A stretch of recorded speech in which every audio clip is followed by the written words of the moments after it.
Hey, what's up? It's me. Dylan, D-Man voice, disembodied voice on the internet, bearded guy. And I'm here with Cammy. It's Cammy. It's Cammy, and she's back for the new style of video, which is me just talking. There's no YouTube-y, hey guys, make sure to like, share, and subscribe, because I don't care if you like, share, and subscribe. Or whatever, Nope. Anything like that. Don't care about. This isn't for anything. I'm a voice actor. I'm not a YouTuber. I don't care. But this is fun. We like doing it together. We sometimes. like doing it together. Yeah. So we're gonna do it. We're gonna read an Am I the A-hole? We're gonna give our opinions, and y'all are gonna listen to it or not, whatever. And I get to practice to project. Yeah. Because sometimes Cammy has bitty tiny voice, and so I've told her she needs to project, right? Project. Speak from your diaphragm. Project. Oh, golly. Right? There's a diaphragm. I said diaphragm. I know what you said. Do you know what a diaphragm is? Yes, I know what a diaphragm It's is. your chest. I know what a diaphragm is. Okay, but you said, oh goodness, like I said something dirty. No. I didn't say speak from your pussy. Okay, let's go, everybody. Yeah. Alrighty, Roo Folkaroonies. Let's see. Am I the asshole for thinking that my wife is leading me on? What does that mean? I don't even know what that means. What does that even mean, folks? Let's find out. Okay. My wife, 30 female, and I, 30 male, are married for 3 years now. From the start, I have been very clear that I wanted a serious relationship and a family someday. Okay. I also made it 100% clear that I want kids and want to start a family at some point in our marriage. You said that. I said you said he said that. He said that. After marriage, I brought it up, I assume, with my wife after a year, but she quickly dismissed it, saying that we have much more to live. Is your first language English? I don't think so. Reasonable. Just reasonable. Very, very interestingly spaced post here. I didn't give it much thought, thinking she was just adjusting and needed some needed time. But after 3 years of marriage and a lot of exploring, I brought it up a few months ago. She again dismissed it, saying that she has a lot of work to be having kids. Oh, like, so she has too much work to be doing to be having kids? Is what I'm gathering from that? Huh, yeah. Is that what that says? That's what it or sounds like. Like, is he trying to say, like, she's saying having kids is a lot of work, or, like, she's too busy right now to have kids? She's too busy right now to have kids is my guess. Okay. That upset me. So I sat her down one day and asked her if she's clear about having kids or not. I know I was pressuring her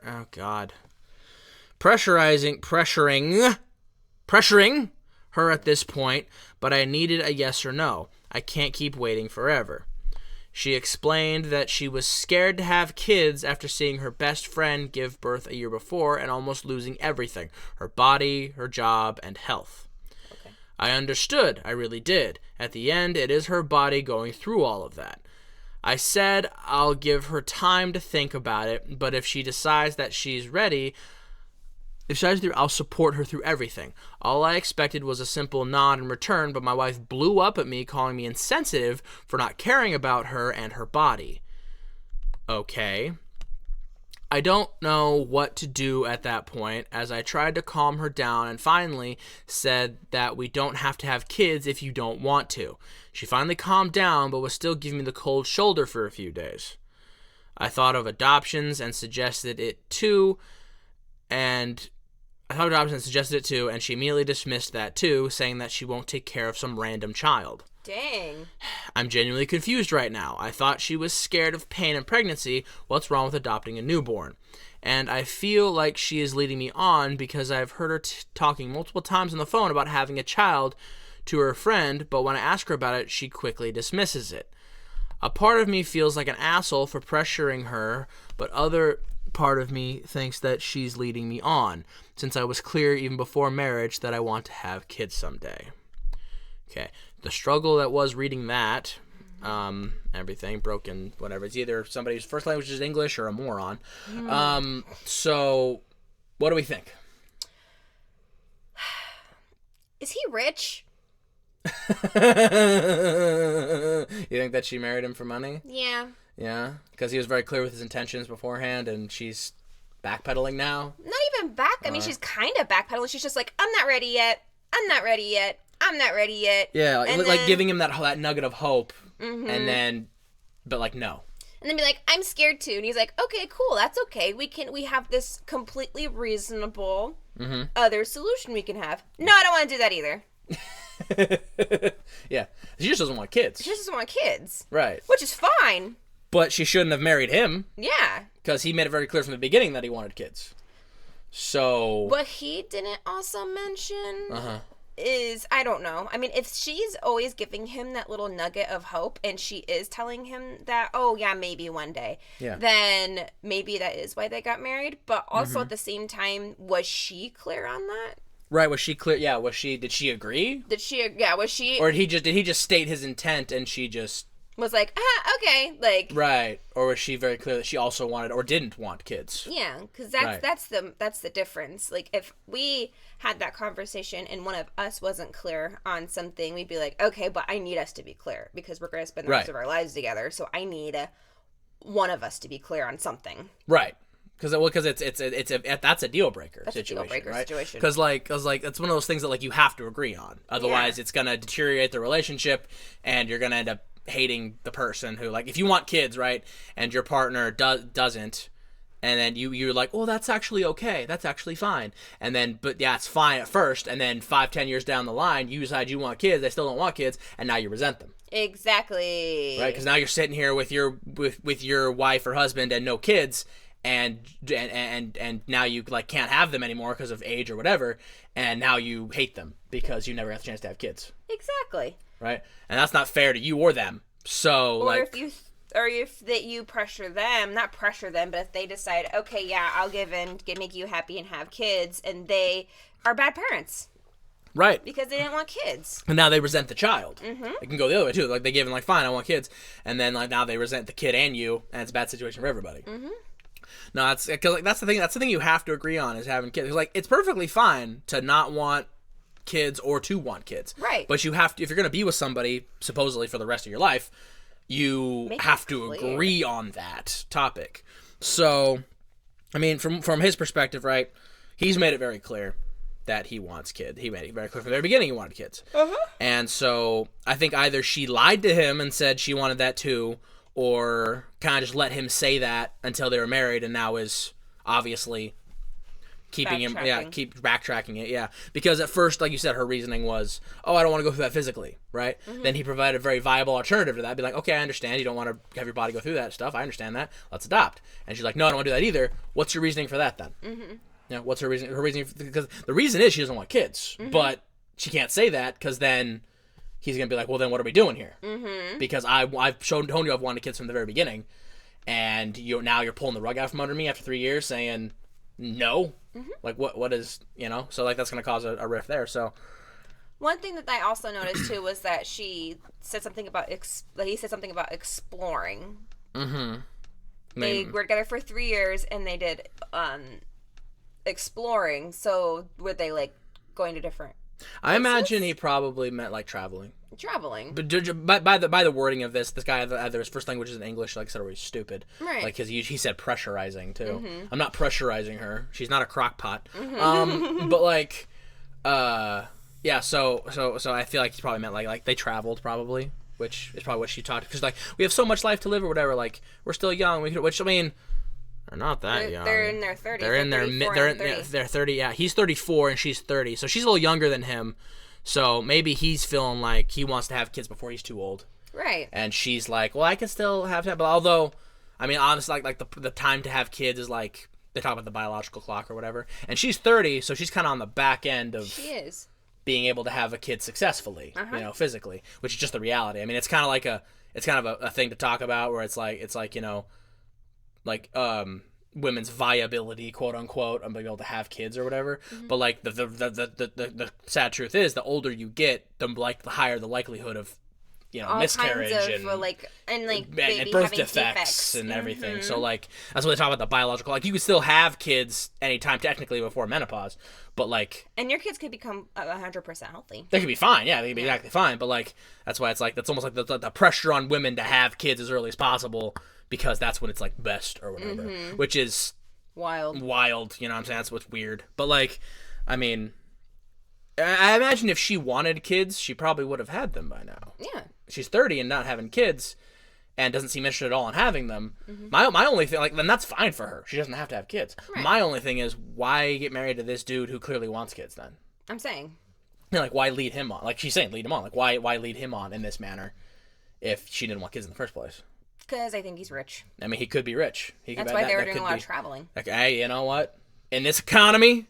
Yeah, it's expensive to travel a lot. It is expensive to travel. It is expensive. It's always been expensive to travel, but now, I mean, shit. And in 3 years, right? Do a lot of traveling and stuff in 3 years. Yeah, so I mean, maybe he does have money. She doesn't want to give up on that cash cow. Then you got to give him a baby. Then I guess at least you give him a baby, you're locked down to that for life now. Now he has to take care of you forever. So come on, think smarter, not harder. Let's go. You know what I'm saying? Like I don't know. It's like she wants the money and the whatever, assuming he has money, without any of the burden of actually being a parent. Right. It's just, I don't know.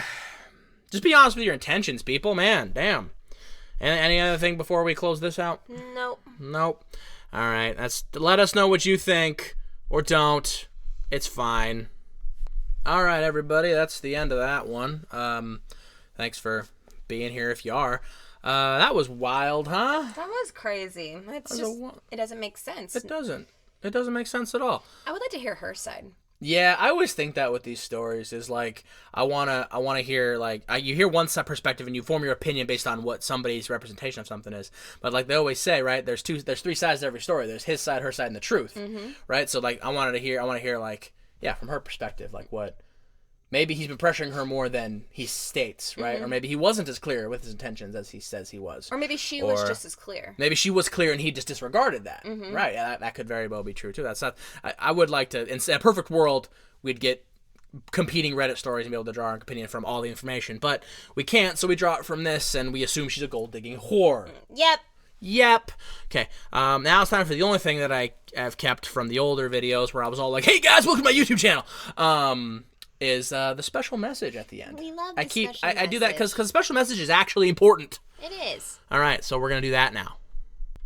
And for the special message, everybody, just be clear and honest with your intentions, man. Especially with your partner. Absolutely. Yeah, just be clear and honest with your intentions. That's it. It's just all this could have been avoided if everybody was honest from the jump, right? Like whether you want kids, you don't want kids, you know, whether you want to get married or you don't want to get married, you know, whether you know what your goals are, just what your religious beliefs are. That can be a big one too. That can, yeah. You know, religious beliefs and things like that. Just be honest and upfront and clear, because if you lie to people like from the beginning, like misrepresent yourself at the beginning, then that's just more backtracking you're gonna have to do later. And it's never going to work. Because if you represent yourself as something else, don't be surprised if later on, when you can't keep up this facade of, you know, who you presented yourself to be, you can't keep that up anymore, and now everything falls apart. Because you're not who you presented yourself to be to this person at the beginning. So just be honest with everything about yourself from the very beginning. That's the best thing. That's the best policy. Yeah, and it kind of sucks because, of course, that's the person you love, right? That's someone that you love and imagine your life with forever. Right. So in order for that to happen, you guys have to just kind of have similar ideals on the important stuff. And it sucks when you're so in love with somebody and you don't have those ideals, and then you're like, oh, okay, well, we'll figure that out later. But then later never comes. Right. And then you guys are married and hate each other. Right, because like we said before, like you now here you are 10 years down the line, you don't have kids, or you do have kids, whatever, or you go to church every Sunday, or you don't, or you you are married or you aren't, and whoever settled in that situation now resents that person that made them do something they don't want to do. And that's like a common theme that I feel like people are doing, is they're just settling. Right. They feel because I think people feel like compromise is the same thing as settling, which Right. it isn't, right? There are things you compromise on. You compromise on what to eat for dinner. You compromise on maybe like where to live, like a location or where to live. You compromise on the style of, house you want, the color of the walls. You compromise on, a school to send your kids to, assuming you have kids. You compromise on, travel locations and shit. You compromise on a lot of things in life and in a relationship and life in general. Right. But there are things you shouldn't compromise on because they're core to who you are and what you want. Exactly. So, like... What you imagined your life would be like. Right, exactly. You imagine what your life is going to be like since you're a kid. Mm-hmm. So, so that mind-shattering realization that that's not what it's going to be can really just affect a person. Exactly. And that's the thing, too, is, like, you just... People... You got to realize what is worth compromising, what is a compromise, and what is something you need to be hard set on, right? Like a compromise is, something like stuff I named that's like minimal, doesn't matter that much in the grand scheme. Stuff you got to be hard set on, stuff that is core to you as who you want, what you want, who you are, and where you want to be in your life. Those are the things you have to be hard set on, and don't compromise or bend those things for anyone. You have to find somebody that also wants those things if you're going to be happy. Because you make compromises all the time, but if you two are opposites on a hard set thing, like wanting kids, or getting married, or anything like that, then that's just a recipe for disaster. That's never gonna last because somebody's always gonna be resentful, regardless of how things go. Exactly. And so that's the moral of the story. Everybody is just find somebody who aligns at least on those core beliefs with you, and then everything else you can figure out. I can think of another kind of core belief, a political yeah, beliefs. Yeah, especially in today's political climate. Yeah. Oh shit. Yeah, no, that is a big one. Is if you don't align politically, I mean, a lot of people say like it's just politics, don't let it whatever, but like honestly, political beliefs do tend to align a lot with who people are morally too. Yep. And so I do agree with that. It's like you should try to align on political beliefs too, which I don't care that much about politics. Neither of us do really, but like, especially in today's political climate, like a lot of times politics and morality align. Right. And so if somebody believes a certain way that you don't, that can be a just complete difference of humanity at that point. And so that is a good one. Good job, my love. Thank you. That's very good. That's very smart. So yeah, that's the point of the day. Just be honest with your emotions and feelings up front. And I was trying to I was also trying to think of like a personal situation where we compromised on something, but I don't know of anything that we compromised on. Not really. I mean, we're pretty much aligned on those things. Yeah. Everybody compromises and argues and stuff, whatever, but we're pretty set on what we agree on and everything. But yeah, that happened before we started dating. Huh? That happened before we started dating. What did? Like, just all of our intentions were just laid out, like, in the beginning. Oh, yeah, we were very... I don't know if y'all can tell this, but I'm a very direct person. Right. So I was very clear from the jump, and then you, to your credit, were as well. Even though Cammie's a little bit more... I want to say passive. I am very passive. But a little more like quieter, like not so much like she doesn't want to rock the boat. No. Right? And so she's more aligned to agree with something just to keep the peace, right? Whereas I'm not like that. And I basically told from the beginning is like, don't do that. Right. Don't just tell me what you think I want to hear. I want you to be happy. So tell me what you want. Right. And so we both did that. We both told each other what we want from the very beginning, and we're fucking happy now, and we're getting married. Yeah, we are. Yeah, I got our beautiful ring. Yep. Yeah. So I feel like I've yapped a lot. You've yapped less a lot, but still. Yeah, you're a trooper if you made it to the end of this, because we've been talking. We get to talking, man. We just keep talking. Because the actual Am I the Asshole part ended at like 13 minutes, and this is almost at 19 minutes now. We've been talking for a long time. But we can do that. We can, because we can do whatever we want. Yeah, no. Like I said, moral of the video, moral of the story is be honest with about your thoughts and feelings and everything. Understand what's big enough to compromise on and what isn't. And just, I mean, be happy, man. Just be happy, all right? Find somebody that makes you happy. Be happy within yourself. And keep on keeping on, right? Yep. Just keep on going. Also, trans people are real, and fuck Trump. Bye. Bye.